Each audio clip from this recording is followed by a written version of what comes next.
Panorama group, जो सोचता है वो करता है। आपके अपने सपनों का आशियाना।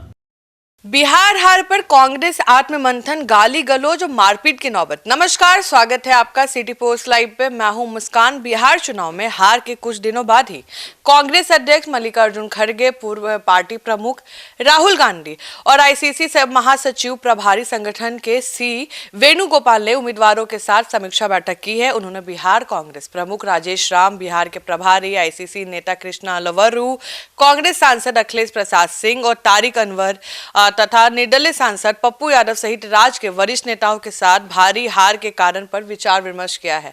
इस पर बातचीत करने के लिए हमारे साथ मौजूद है chief editor Shrikant Pratyush. Sir, Congress के तीनों जो शीर्ष नेता हैं ने 10-10 समूह में उम्मीदवारों से मुलाकात की है। हाँ, बिल्कुल। हार के कारणों की समीक्षा चल रही है और बिहार विधानसभा चुनाव लड़ने वाले कई कांग्रेसी नेताओं ने गुरुवार को पार्टी के बड़े नेताओं को बताया कि एनडीए सरकार द्वारा महिला लाभार्थियों को जो 10,000 रुपये दिए गए हैं उसका बहुत असर पड़ा है और महागठबंधन सहयोगियों के बीच सीट बंटवारे में देरी भी हार का बड़ा कारण है और आंतरिक दरार उनकी हार के कारणों में से एक है। कुछ नेताओं ने मतदाता सूची में कथित अनियमितताओं और अन्य चुनावी गड़बड़ियों का भी मुद्दा उठाया। कांग्रेस के अररिया विधायक अबीदुर रहमान ने कहा कि हार के कई कारण रहे। पहला कारण ये है कि आचार संहिता का उल्लंघन करते हुए 10,000 रुपये महिलाओं को दिए गए, सही समय पर गठबंधन नहीं हो सका और 10-11 सीटों पर दोस्ताना मुकाबला हुआ, जिससे जनता के बीच खराब मैसेज गया। तो अपने अपने हिसाब से सारे उम्मीदवारों ने हार के कारण गिनाए। समीक्षा बैठक के दौरान 2 उम्मीदवारों के बीच मारपीट की नौबत आ गई, वो कौन थे? पार्टी अध्यक्ष मल्लिकार्जुन खड़गे और नेता प्रतिपक्ष राहुल गांधी की मौजूदगी में ये समीक्षा बैठक बुलाई गई थी और बैठक के दौरान भी खूब हंगामा हुआ। दिल्ली में हुई समीक्षा बैठक में फ्रेंडली फाइट और बाहरी प्रत्याशियों पर कई नेताओं ने जमकर आवाज़ उठाई। कांग्रेस नेता संजीव सिंह ने कहा कि बिहार में जिस तरह से टिकट बंटवारे हुए हैं या टिकट बांटे गए हैं उसी समय हार तय कर दी गई थी और सूत्रों का कहना है कि बैठक में जब संजीव सिंह बोल रहे थे तो कुछ नेताओं ने उन्हें टोका, जिसके बाद वो इतने नाराज हो गए कि बात गाली गलौज तक पहुंच गई और उन्होंने यहाँ तक कह दिया कि बिहार चलो मुंह में गोली मार देंगे। क्या कहा सर? बिहार चलो मुंह में गोली मार देंगे। तो संजीव सिंह का ये कहना कि बहुत बोलोगे तो मुंह में गोली मार दूंगा, ये बहुत तो पूरा जो बिहार वाला सीरीज बनता है सर, आइए ना हमरा बिहार में, मार देंगे कट्टा तोरे कपार में, तो वैसा वाला फील ठोक देंगे कट्टा कपार में। हाँ, उसी तरह का हो गया यहाँ। तो समीक्षा बैठक के पहले और समीक्षा बैठक के दौरान भी बहुत बवाल हुआ। सर, राहुल खड़गे ने खुद फीडबैक लिया है और इस दौरान कृष्णा लवारू को भी बाहर भेज दिया था। क्यों? केसी वेणुगोपाल को भी बाहर कर दिया गया, कृष्णा को भी बाहर रखा गया क्योंकि उन्हीं के बारे में फीडबैक लिया जा रहा था, वहीं प्रभारी थे। तो बताया जा रहा है कि राहुल गांधी, खड़गे और केसी वेणुगोपाल ने 10-10 के बैच में नेताओं से बुलाकर फीडबैक लिया। बैठक में मुख्य रूप से टिकट बेचने के आरोप लगे। तमाम नेताओं ने कहा कि फ्रेंडली फाइट से पार्टी का नुकसान हुआ है। पप्पू यादव पर आरोप लगे कि उन्होंने कांग्रेस के लिए कुछ प्रत्याशियों को हराया। एसआईआर की प्रक्रिया के बाद बढ़े वोटरों की संख्या का लाभ बीजेपी को मिला। पार्टी में आंतरिक झगड़े को हार की एक बड़ा कारण बताया गया। तो कई तरह का आरोप लगे। तो सर, मतलब अभी कहीं ना कहीं रडार पे है कृष्णा लवरू।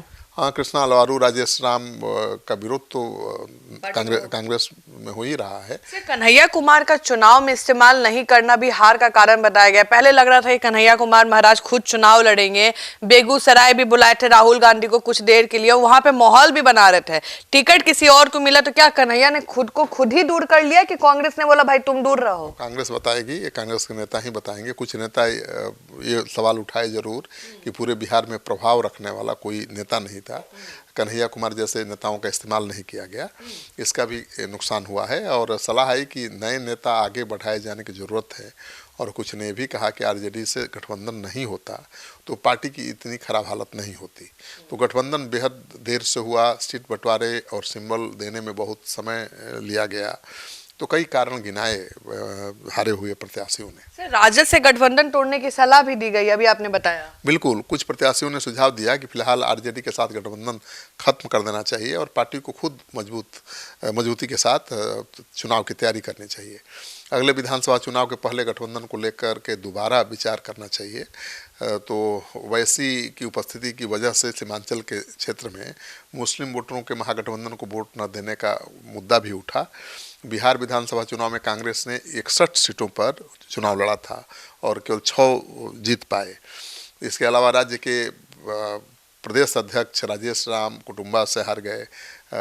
निवर्तमान विधानसभा में विधायक दल के नेता शकील अहमद खान कदवा से हार गए और दुलाल चंद गोस्वामी ने उनको 18,000 मतों से हराया। सुरेंद्र प्रसाद वाल्मीकि नगर से, अभिषेक रंजन चनपटिया से, मनोज विश्वास फारबिसगंज से और आबिदुर रहमान अररिया से, मोहम्मद कमरुल होदा किशनगंज से। तो ये सब बड़े बड़े नेता हार गए।